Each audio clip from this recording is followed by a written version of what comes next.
Le slam, en fait, pour te la faire très courte, c'est une sorte de poésie urbaine voilà, qui vient des États-Unis, qui arrive en France fin des années 90 et voilà, qui permet à tout le monde de pouvoir venir s'exprimer dans des petits bars, sur des petites scènes. On n'a pas forcément de règles, à part que c'est a cappella. On est beaucoup à utiliser la rime parce que c'est un côté voilà, plus accessible, plus sympathique. Mais c'est pas non plus une obligation, chacun fait un peu ce qu'il veut. C'est peut-être ça sa force en fait, le slam. J'ai commencé le slam vers 2003. J'ai découvert à Saint-Denis dans un café près de chez moi. Je suis rentré un soir, j'ai écouté ce qui se passait, j'ai pas du tout aimé, je suis reparti. Et puis je suis revenu 6 mois plus tard. Et là je suis resté un peu, j'ai écouté. Et en fait c'est super flippant. Quand tu écris quelque chose pour toi, ça va, t'es dans ta chambre, c'est facile, personne ne le lit, donc tu peux écrire tout ce que tu veux, ça n'a pas forcément de conséquences. Et puis tu ne te mets pas en danger. Mais par contre, quand tu vas commencer à écrire et dire des textes devant des gens que tu ne connais pas,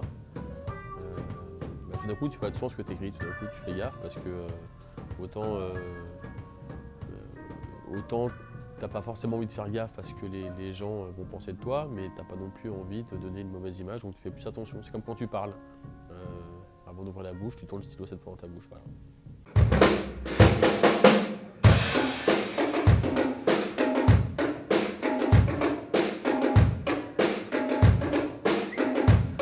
Je me suis construit au fil du temps, j'ai appris au cours des années.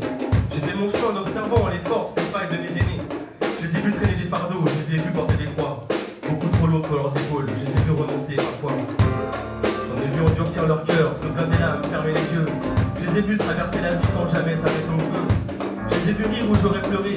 J'ai vu c'était ça être un homme. Si c'est la bonne définition, j'en suis pas un, c'est tout comme.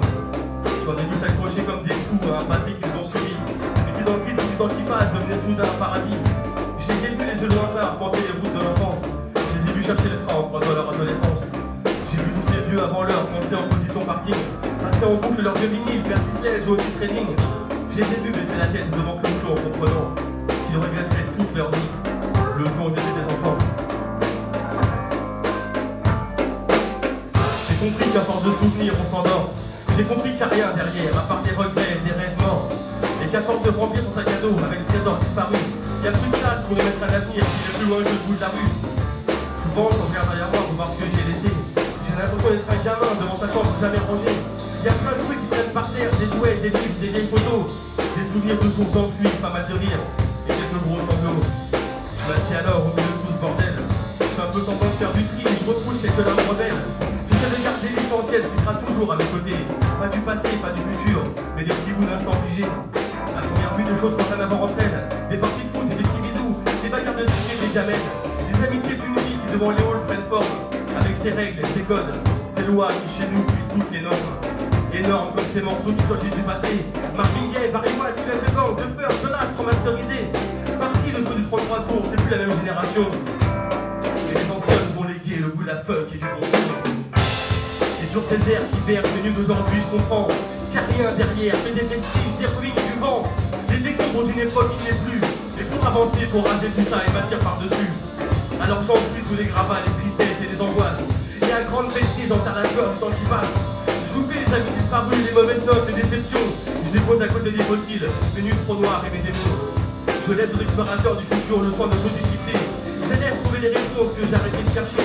Je les laisse essayer de comprendre ce monde un peu tordu. Ce monde où plus tu fouilles, plus tu cherches. Et plus t'es perdu.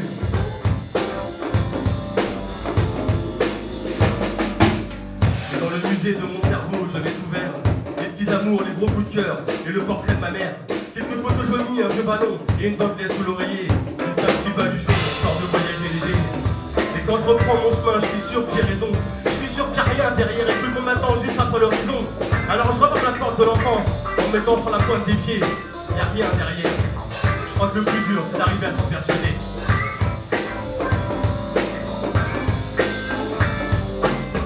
Merci beaucoup, merci à tous.